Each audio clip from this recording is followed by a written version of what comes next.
সন্ত্রাসের সৃষ্টি, ছিনতাইয়ের সৃষ্টি, চাঁদাবাজির সৃষ্টি এবং কিছু লোক আছে যাদের আসলে কোনো দল নাই, তারা আওয়ামী লীগের সময় আওয়ামী লীগ করে,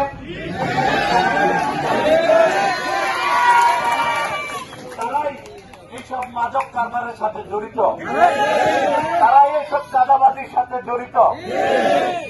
আমি তাদেরকে হুঁশিয়ার করে বলতে চাই, রূপগঞ্জ থানায় মুরাপাড়া ইউনিয়নে দড়িকান্দি গ্রাম হবে একটি আদর্শ গ্রাম।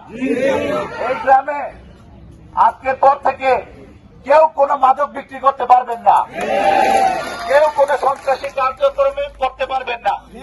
এবং গ্রামের উন্নয়নের জন্য আমি আরেকদিন আপনাদের সাথে বসবো। আজকে নামাজের পরেও আপনারা এখানে যারা ময়মুরব্বীরা আছেন আপনাদের নিয়ে বসবো।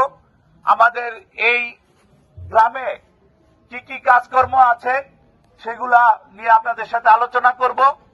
আজান হয়ে গেছে, আজানের পরে আমরা আবার এখানে ইনশাল্লাহ বসবো। আপনারা নামাজের পরে যাদের সময় আছে এখানে সবাই আসবেন।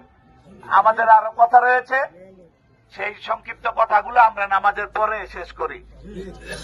আসসালামু আলাইকুম ওয়া রাহমাতুল্লাহি ওয়া বারাকাতুহু।